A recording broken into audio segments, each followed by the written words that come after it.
الحمد للہ رب العالمین والصلاة والسلام علی اشرف الانبیاء والمرسلین اما بعد فاعوذ باللہ من الشیطان الرجیم بسم اللہ الرحمن الرحیم قال اللہ تعالی فی القرآن المجید والفرقان الحمید وما ارسلناک الا رحمتا للعالمین وللآخرۃ خیر لک من الاولی صدق اللہ مولانا العظیم۔ ناظرین محترم، آج آپ حضور علیہ الصلاۃ والسلام کی خصوصیات سماعت کریں گے۔ آپ دیکھ رہے ہیں میم ٹی وی اور ربیع الاول شریف کی خصوصی نشریات جاری ہے۔ سرکار دو عالم صلی اللہ علیہ وآلہ وسلم کی بعض خصوصیات بیان کی جائے گی۔ خصوصیت عام طور پر وہ ہوتی ہے جو کسی اور میں نہ ہو، مثال کے طور پر جس طرح انسان ہنستا ہے یا مسکراتا ہے، اس کی مسکراہٹ کو دیکھ کر آپ سمجھ جاتے ہیں کہ یہ مسکرا رہا ہے، یہ ہنس رہا ہے، یہ رو رہا ہے۔ جبکہ ایک جانور ہو یا کوئی بھی جاندار چیز ہو، اس کے اندر جو ہے ہنسنے کی جو خصوصیات ہے وہ ایسی نہیں ہوتی جیسی انسان کے اندر ہے۔ تو یہ جو ہے انسان کا خاصہ ہے۔ اسی طرح ہمارے آقا صلی اللہ علیہ وآلہ وسلم کو اللہ رب العزت نے بڑی خاصیاتوں سے نوازا۔ علماء نے آپ کی خصوصیات کو جمع کیا ہے۔ آپ سماعت کیجئے۔ رسول اکرم صلی اللہ علیہ وآلہ وسلم نے فرمایا کہ پیدائش کے اعتبار سے میں اول الانبیاء ہوں، سب سے پہلے مجھے پیدا کیا گیا۔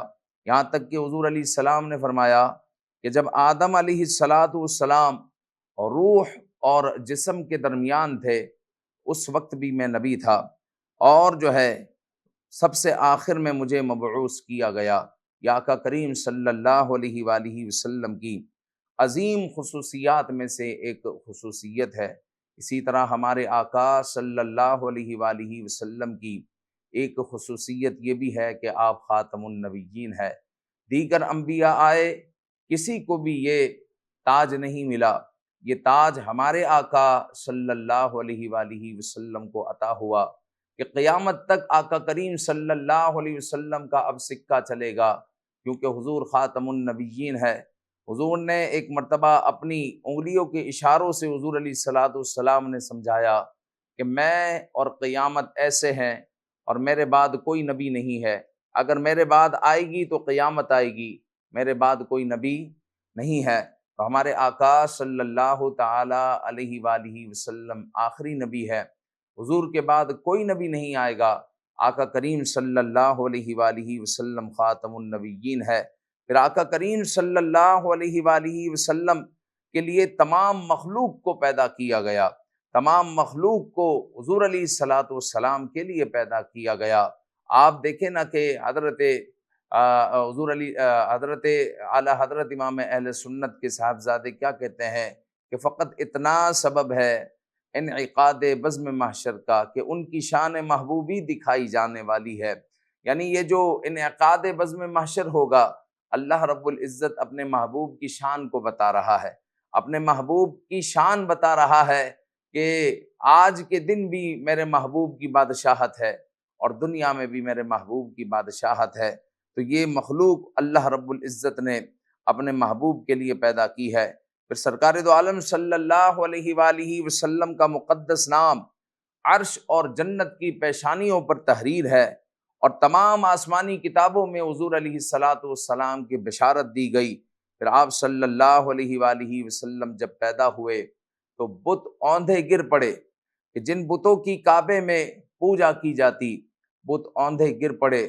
جو آگ 1000 سال سے نہیں بجھی تھی، حضور علیہ السلام کا نور جیسے ہی آیا تو آقا کریم صلی اللہ علیہ وسلم کے نور سے وہ آگ بھی بجھ گئی۔ تو آقا کریم صلی اللہ علیہ وآلہ وسلم کی پیدائش پر بت اوندھے ہو کر گر پڑے۔ پھر سرکار دو عالم صلی اللہ علیہ وسلم کا شک صدر ہوا۔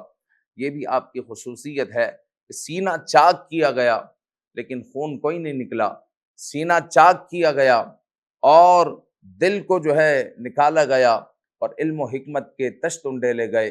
اور دل اپنی جگہ پر رکھ دیا گیا۔ تو یہ بھی ہمارے آقا صلی اللہ علیہ وآلہ وسلم کی خصوصیت ہے کہ حضور کے سینے کو چاک کیا گیا۔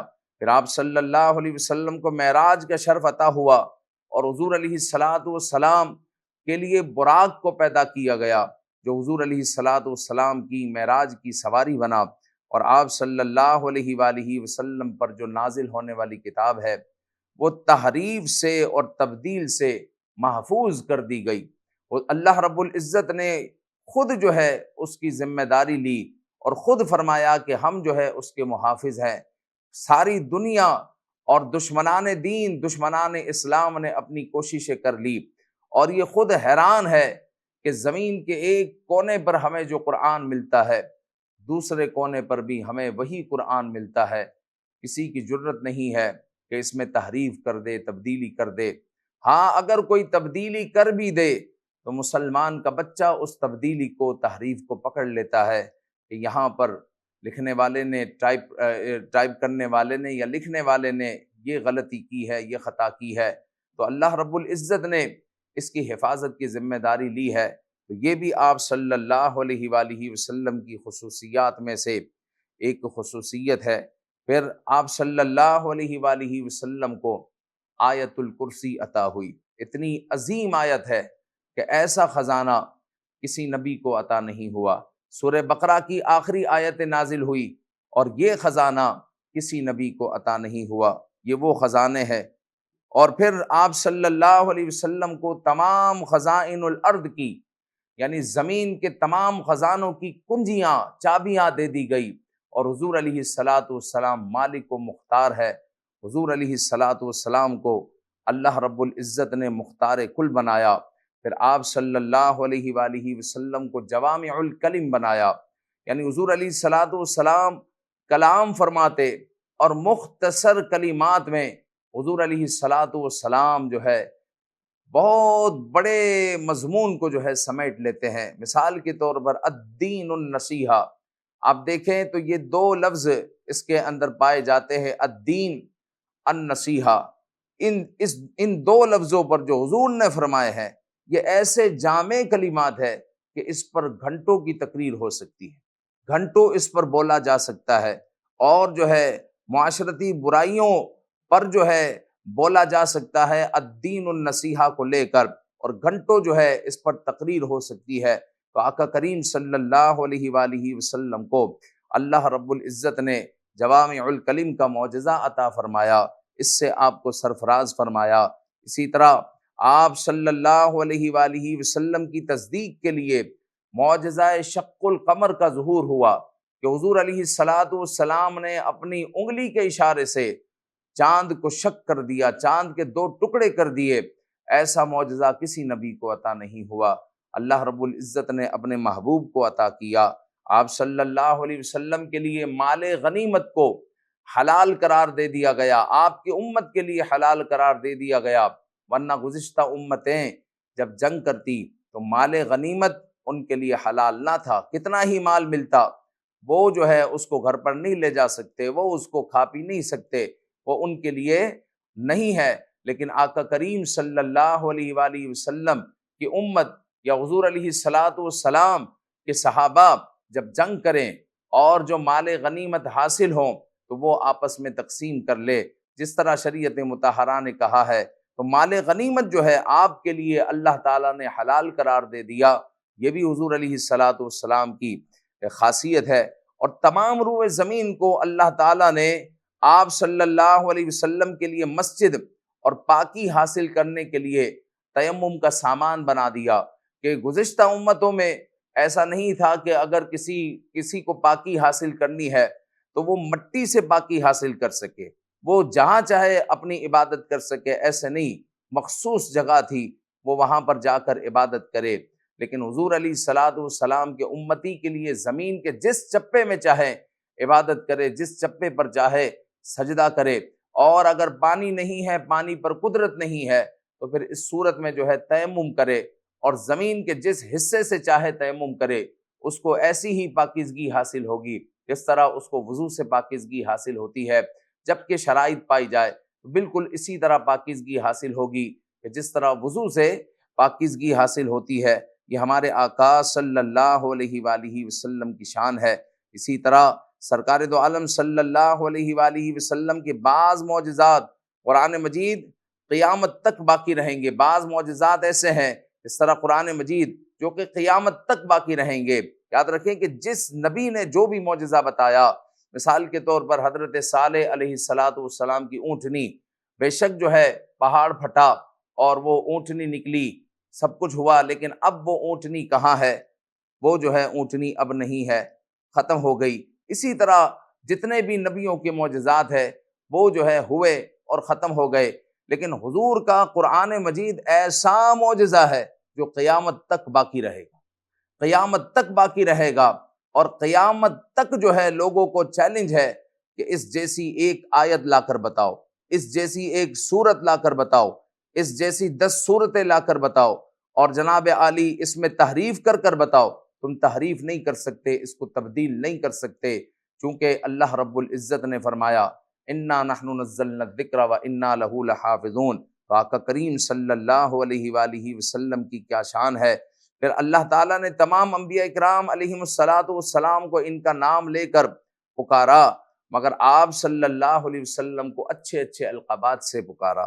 جس طرح قرآن مجید میں نام لے کر پکارا جاتا ہے اور نام لے کر ذکر کیا جاتا ہے، حضرت یونس علیہ السلام، حضرت زکریا علیہ السلام، موسیٰ علیہ السلام، عیسیٰ علیہ السلام، لیکن جب اپنے محبوب کی بات آتی ہے تو رب ذوالجلال فرماتا ہے یا ایھا المزمل، یا ایھا المدثر، یا ایھا النبی، اور جو ہے اللہ رب العزت وما ارسلناک الا رحمتا للعالمین اپنے محبوب کو طرح طرح کے القابات سے پکارتا ہے۔ پھر ایک مقام پر سورہ نور کی سیکنڈ لاسٹ آیت میں فرماتا ہے لا تجعلوا دعاء الرسول بینکم کدعاء بعضکم بعضا، کہ جس طرح آپ لوگ ایک دوسرے کو آپس میں پکارتے ہو، میرے محبوب کو نہ پکارنا۔ تو اس پر جو ہے علماء نے اس پر بھی فتویٰ دیا کہ حضور کو یا محمد کہنا درست نہیں ہے، چونکہ حضور علیہ السلام کا نام لے کر پکارنا یہ جو ہے درست نہیں ہے، بلکہ کہو یا رسول اللہ، جس طرح صاحب جلالین نے کہا کہ بلکہ کہو یا رسول اللہ، یا نبی اللہ، یا حبیب اللہ۔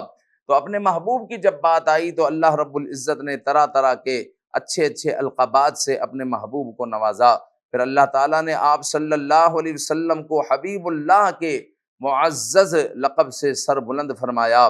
اللہ تعالیٰ نے آپ صلی اللہ علیہ وسلم کی رسالت، آپ کی حیات، آپ کے شہر، آپ کے زمانے کی قسم یاد فرمائی۔ والعصر لا اقسم بہذا البلد، یہ جو ہے آپ کے شہر، آپ کے زمانے کی قسم جو ہے حضور علیہ السلام نے یاد فرمائی۔ والضحیٰ، آپ کے چہرہ مبارکہ کی قسم یاد فرمائی۔ پھر آپ صلی اللہ علیہ وآلہ وسلم تمام اولاد آدم کے سردار ہیں، جتنی اولاد آدم ہے سب کے حضور علیہ السلام سردار ہیں۔ پھر آقا کریم صلی اللہ علیہ وسلم اکرم الخلق ہے۔ قبر میں آپ صلی اللہ علیہ وسلم کی ذات کے بارے میں منکر نکیر سوالات کریں گے، کسی نبی سے متعلق سوال نہیں ہوگا، قبر میں حضور علیہ السلام سے متعلق سوال ہوگا۔ یہ بھی جو ہے سرکار دو عالم صلی اللہ علیہ وسلم کی خصوصیات میں سے ایک خصوصیت ہے۔ پھر آپ صلی اللہ علیہ وسلم کے بعد آپ کی ازواج مطہرات رضی اللہ تعالی عنہن کے ساتھ نکاح کرنے کو حرام ٹھہرایا گیا۔ حضور علیہ السلام کی رخصتی ہوئی ہے۔ اچھا، دیگر انبیاء کے ساتھ بھی یہی ہے کہ انبیاء کی ازواج کو پھر بعد میں نکاح کرنا جائز نہیں ہوتا۔ اسی طرح حضور علیہ السلام کی بھی یہ خصوصیت ہے کہ حضور علیہ السلام کی رخصتی کے بعد، پردہ فرمانے کے بعد ازواج مطہرات کہیں نکاح نہیں کر سکتی، اس لیے کہ اعلیٰ حضرت فرماتے ہیں انبیاء کو بھی اجل آنی ہے، مگر اتنی کہ وہ آنی ہے، ایک آن والی ہے، ایک سیکنڈ والی ہے، پھر اس آن کے بعد ان کی حیات مثل سابق وہی جسمانی ہے۔ جب جو ہے انبیاء جیسے حیات تھے ویسے ہی حیات ہیں تو ان کی ازواج دوسری جگہ کیسے نکاح کر سکتی ہے؟ تو یہ بھی جو ہے انبیاء کی خصوصیات میں سے ایک خصوصیت ہوتی ہے۔ اسی طرح ہر نمازی پر واجب ہے کہ وہ جو ہے نماز میں جب تک حضور کو سلام نہ کہہ لے تو اس کی نماز مکمل نہیں ہو سکتی۔ واجب ہے کہ وہ کہے السلام علیک ایھا النبی ورحمۃ اللہ وبرکاتہ، جب جا کر اس کی نماز کامل ہوگی۔ اگر کسی نمازی کو بحالت نماز حضور علیہ السلام پکارے وہ نماز چھوڑ دے، لیکن نماز چھوڑ دے لیکن نماز اس کی ٹوٹے گی نہیں، ٹوٹے گی نہیں۔ یہ جو ہے شرعی مسئلہ ہے، یہ حضور کی خاصیت ہے، کہ حضور علیہ الصلوۃ والسلام کی خاصیت ہے کہ کوئی نماز پڑھ رہا ہے اور حضور علیہ الصلوۃ والسلام اس کو یاد فرمائے، وہ حضور کو جواب دے، حضور علیہ الصلوۃ والسلام گھنٹے تک اس سے گفتگو کرتے رہیں اور وہ حضور علیہ الصلوۃ والسلام کی باتوں کا جواب دیتا رہے، اور پھر آ کر جہاں سے نماز چھوڑی تھی وہیں سے نماز شروع کرے، اس کی نماز میں کوئی خلل نہیں آیا، ان کی نماز میں کوئی خلل نہیں آیا۔ یہ بھی حضور علیہ الصلوۃ والسلام کی خاصیت ہے۔ پھر آقا کریم صلی اللہ علیہ وآلہ وسلم کی خاصیت یہ بھی ہے کہ اللہ تعالیٰ نے اپنی شریعت کا آپ صلی اللہ علیہ وسلم کو مختار بنا دیا۔ آپ جس کے لیے جو چاہیں حلال فرما دیں، جس کے لیے جو چاہیں حرام فرما دیں۔ جس طرح قرآن مجید میں ہے ما آتاکم الرسول فخذوہ، جو تمہیں رسول دے وہ لے لو، اور جو جس چیز سے تمہیں روکے رک جاؤ۔ حضرت علی المرتضیٰ کو روک دیا تھا کہ علی فاطمہ کے ہوتے ہوئے تم دوسرا نکاح نہیں کرو۔ اب ساری دنیا دوسرا نکاح کرے، تیسرا نکاح کرے، چوتھا نکاح کرے، لیکن حضرت علی یہ نہیں کہہ سکتے کہ قرآن تو کہتا ہے فَانكِحُوا مَا طَابَ لَكُم مِّنَ النِّسَاءِ مَثْنَىٰ وَثُلَاثَ وَرُبَاعَ، کہ دو دو، تین تین، چار چار نکاح کرو۔ قرآن تو اجازت دے رہا ہے، لیکن یا رسول اللہ آپ منع فرما رہے ہیں۔ نہیں، حضرت علی رضی اللہ تعالیٰ عنہ بھی جانتے ہیں کہ حضور جو چاہے، جس کے لیے چاہے حرام کر دے، جس کے لیے چاہے حلال کر دے۔ یہ حضور علیہ السلام کی اتھارٹی ہے کہ جس کے لیے جو چاہے، یہاں تک کہ قرآن کے قانون کو تبدیل فرما دے۔ جس طرح حضرت خزیمہ رضی اللہ تعالیٰ عنہ کے لیے حضور نے قرآن کے قانون کو تبدیل فرما دیا تھا کہ رجلان فرجل وامرأتان، کہ قرآن کا نصاب یہ ہے کہ جب گواہوں کا نصاب ہو تو رجلان، دو مرد ہو۔ جب نکاح میں جو گواہی دینے والے ہوتے ہیں دو مرد ہوتے ہیں، رجلان، یا پھر جو ہے اگر دو مرد نہیں ہیں تو پھر ایک مرد اور دو عورتیں ہوں، رجل وامرأتان، ایک مرد اور دو عورتیں ہوں۔ لیکن جو ہے حضرت خزیمہ رضی اللہ تعالیٰ عنہ کو حضور علیہ الصلوۃ والسلام نے اپنی جناب سے ایسی اتھارٹی عطا فرمائی کہ نہ وہ ڈگری حضرت ابوبکر صدیق کے پاس ہے، نہ عمر فاروق رضی اللہ تعالیٰ عنہ کے پاس ہے، نہ مولا علی کے پاس ہے، نہ عثمان غنی کے پاس ہے، نہ کسی کے پاس ہے۔ یہ صرف حضرت خزیمہ رضی اللہ تعالیٰ عنہم کے پاس ہے۔ حضرت خزیمہ رضی اللہ تعالیٰ عنہ کو کیا ڈگری دی کہ اے خزیمہ، وہ ایک واقعہ کا نتیجہ تھا، اے خزیمہ آج کے بعد آپ گواہی دیں گے تو آپ کی گواہی دو کے برابر ہو۔ تو یہ جو حضور کی خصوصیت ہم نے بیان کی کہ حضور علیہ الصلوۃ والسلام جو چاہے کرے، یہاں تک کہ جس کے لیے جو چاہے حلال کر دے، جس کے لیے جو چاہے حرام کر دے۔ یہ چند خصوصیات میں نے حضور علیہ الصلوۃ والسلام کی آپ کے سامنے ذکر کی ہے۔ اللہ رب العزت ہم سب کو آقا کریم صلی اللہ علیہ وآلہ وسلم کا سچا عشق عطا فرمائے۔ آمین بجاہ النبی الامین صلی اللہ تعالی علیہ وآلہ وسلم۔